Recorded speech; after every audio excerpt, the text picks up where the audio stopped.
사실 제일 어려웠던 과목은 세법학 1, 2부였거든요. 저는 어떻게 극복을 했냐면 이라는 게 있어요. 이제 3개월이잖아요. 그때도 내일은 없다. 내일은 없다? 제이죠. 워라밸 잘 지켰는데요? 이거는 저 제이죠. 아니 어떻게 이거를 붙었지?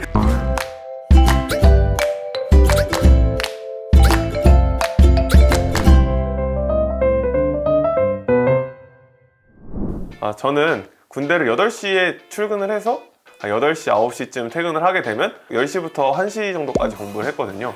일찍 끝내는 경우 12시까지 했었는데 그럴 때 저는 회계를 먼저 하려고 좀 했어요. 왜냐면 세법은 좀 휘발성이 강하고 이런데 회계는 좀 오랫동안 남아있으니까 기본이 되거든요. 어떻게 보면 공부에. 이제 세무사 시험의 기본은 결국엔 회계학이니까 회계학을 가장 중요하게 생각을 했으면 좋겠어요. 이제 진짜 존경하는 분들이 사실 병행하면서 공부하는 분들이거든요. 제가 군대 때 공부하면서 2시간도 안 나오는데 자괴감이 더 들어요. 남들은 이 시간에 뭘 했고 뭘 했을 텐데 나는 이것밖에 못했네 라는 생각이 되게 크거든요. 자기에 대해서 좀 비관적으로 생각하지 말고 잘했다고 좀 해줬으면 좋겠어요. 제가 나중에 전업으로 바뀌었지만 군대 생활에서 공부를 조금이라도 했던 게 되게 크게 도움이 됐거든요. 하루에 3시간도 분명 도움이 돼요. 그러니까 끝까지 포기하지 말고 하고자 하는 의지만 있다면 1차 합격까지는 저는 할 수 있을 거라고 생각을 합니다. 네, 다 같이 열심히 했으면 좋겠습니다. 제 군대에 있었던 스케줄은 7시 20분에 출근을 해서 보통 한 평균적으로 6시에서 7시 사이에 퇴근을 했던 것 같아요. 크게 막 엄청 목표를 세워둔 게 아니라 인문 강의만 듣자, 완강하자 이게 목표라서 인문 강의 못 들었어요? 회계 원리랑 세법 인문 이렇게 2개를 들었고 그때 막 집중을 해서 이거를 100% 이해해서 넘어가야지 이런 생각이 아니라 그냥 맛배기로 처음부터 끝까지 싹 봐보자 이 생각이 좀 강해서 되게 부담감 없이 그냥 이런 내용이 있구나 이 정도만 느끼고 그냥 그렇게 공부했던 것 같아요. 근데 세법 입문 같은 건 많이 안 듣잖아요, 보통 사람들. 네네. 회계 원리는 다 듣는데. 네네네. 근데 세법 입문은 왜 듣게 됐어요? 저는 일단 세금에 대해서 학부 때 공부를 해본 적이 없고 그리고 심지어 회계도 한 번도 해본 적이 없어가지고 어떤 내용인지를 가늠이 안 왔어요. 그리고 세무사 시험을 본다 했을 때 약간 두려움이 컸어요. 왜냐면 다들 어렵다, 2년, 3년 걸린다 이런 말을 하니까 두려워가지고 한번 맛배기로 들어본 거예요. 아무것도 모르는 일반인 기준으로 그냥 처음 시작할 때 되게 좋았다. 노베이스이신 분들은 인문 강의 듣는 것도 추천해요. 모든 사람들에게 그렇겠지만 사실 제일 어려웠던 과목은 세법학 1, 2부였거든요.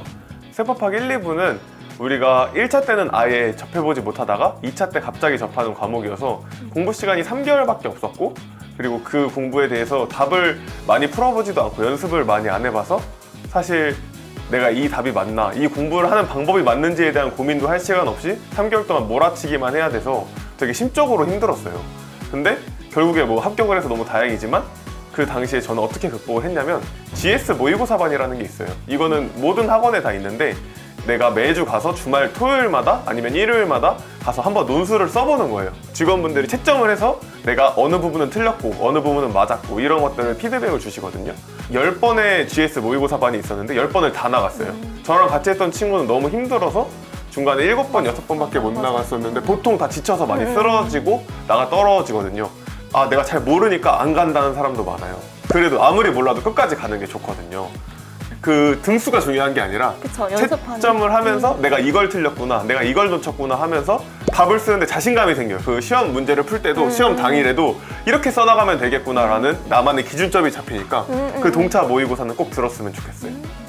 저도 GS로 세법학 그 문제를 풀어갔는데 저는 항상 네. 40점보다 낮았어요. 그러니까 엄청 열심히 했다 생각을 했는데 네.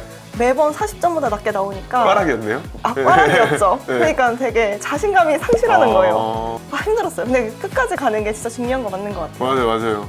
아무리 죽도 밥도 안 되더라도 끝까지 해봐야 된다는 맞아요. 마인드가 있어가지고 10번을 다 나간 게 진짜 가장 큰 비결이지 않았나 저는. 세법학 어렵죠. 근데 다 어려웠는데 그중에 제일 어려운 게 원가관리였어요. 내용은 이해가 되는데 문제를 풀자 하니 안 풀리는 거예요. 그리고 심지어 1차랑 2차랑 원가관리 회계 문제 난이도가 극명하게 나뉘어요. 맞아요. 1차는 진짜 한 1분 안에 한 문제 풀 수 있는 정도의 난이도인데 2차를 가면 아시죠? 네. 큰 문제 있고 새끼 문제가 한 4, 5문제가 있어요.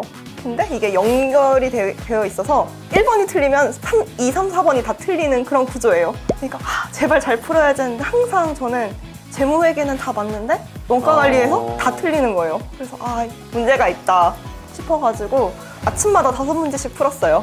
그래서 연습을 계속 많이 했던 것 같아요. 수학 문제 풀듯이. 그래서 공부하기 전에 우선순위 1번으로 그냥 문제를 많이 접해보면서 극복했던 것 같아요. 근데 사실 5문제는 다 풉니다. 매일. 팩트.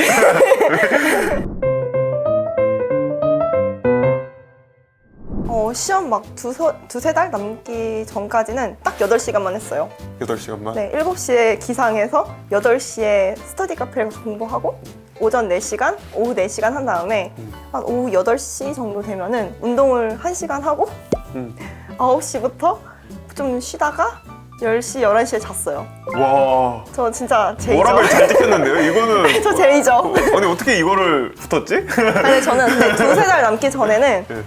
약간 내일은 없다라는 식으로 공부를 했어요. 일단 분량을 정해두되 시간을 정하지 않았어요. 그래서 이거 다 못 끝내면 절대 나가지 말아야지 해서 뭐 스터디 카페에서 2, 3시에 나갈 때도 있고 새벽? 네네네. 와. 새벽 2, 3시에 나갈 때도 있고 그리고 2차 그러면 또 바로 3개월 남잖아요, 시험 보면. 네, 이제 3개월이잖아요. 그때도 내일은 없다. 내일은 없다? 내일은 없는 게 내일은 6개월이에요? 없다. 내일은 없다. 저는 내일은 없다 주의보다 매일 조금씩 내 최대한으로 달려가지고 항상 공부 시간이 똑같았던 게 7시에 일어나서 8시에 스터디 카페에 저도 도착을 해요. 네. 그러면 이제 4시간 반을 공부를 하면 12시 반이죠. 네네네. 그럼 이제 밥을 먹고 와요. 밥은 네. 30분에서 1시간 사이. 밥을 점심시간 끝내고 6시까지 공부를 했어요. 네. 6시 반에 또 저녁 먹으러 가고 7시 반부터 10시까지 계속 공부를 해가지고 세 타임으로 나눠서 네, 세 타임으로 나와서 공부는 12시간 반 정도? 12시간 정도 했던 것 같아요. 매일매일요? 저는 매일매일 그걸 반복했고 시험 전날엔 오히려 공부 안 하고 항상 그 시간을 유지하려고 노력했고 저도 토요일 오후에만 쉬었던 것 같아요. 토요일 네. 이거는 일단 그냥 편하게 얘기하는 거 있는데 공부할 때 밥을 누구랑 먹었어요? 저 혼자 먹었어요. 혼자 먹었어요? 왜요? 저는 밥을 같이 먹는 사람이 있었거든요. 아 진짜요? 근데 그게 일부러 제가 밥을 먹을 사람이 없이 혼자 한 7개월 정도 하다가 너무 외로운 거예요. 스터디 카페에 있는 어떤 분한테 죄송한데 저랑 같이 밥 좀 먹어주시겠어요? 이런 거예요. 처음 보는 사람한테 너무 외로워가지고 네. 그래서 그분이 근데 저한테 죄송한데 저 면접 보고 왔는데 이번에 붙을 것 같아가지고 네. 같이 먹기 힘들 것 같다 이러는 거예요. 아쉽다. 며칠 2주 뒤에 오더니 같이 드시죠? 이래가지고 그분이랑 계속 같이 먹으면서 되게 근데 힘이 됐어요. 그래서 공부하는 사람들이 너무 페이스메이커가 있었군요. 네, 밥을 먹을 때도 혼자 너무 외로운 싸움을 하려고 하지 말고 그래 같이 밥 먹는 사람 정도는 좀 있어도 전 좋다고 생각하거든요.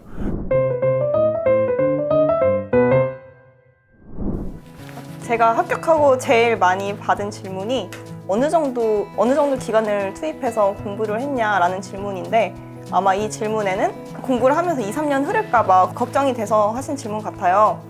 시간이랑 열정을 투입해야 되는 거 맞으니까 본인이 정말 이 길이다, 이걸 하고 싶다 생각을 하면은 그냥 크게 재지 말고 도전을 하시라 이렇게 말씀드리고 싶어요.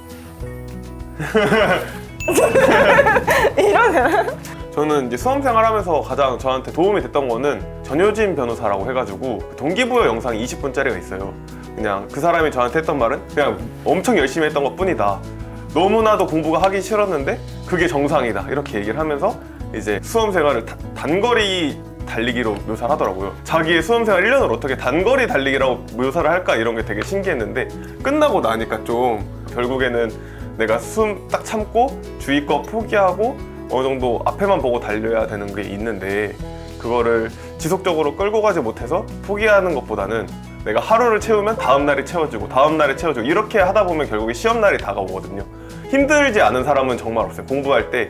근데 제가 동차로 합격할 수 있었던 이유는 남들도 다 힘들 거라는 것도 알고 내가 이 힘든 건 언젠간 끝난다고 생각을 하니까 결국에는 다 행복이 찾아오고 제 주위에 포기한 사람들도 많지만 공부한 것 자체를 후회하기보다는 내가 열심히 하지 못한 것에 대해서 후회를 하는 사람들이 많기 때문에 일단 이 시험에 들어왔으면 이왕 하는 거 정말 열심히 하셔서 좋은 결과 얻으셨으면 너무 좋겠습니다. 같이 필드에서 봤으면 좋겠습니다. 감사합니다.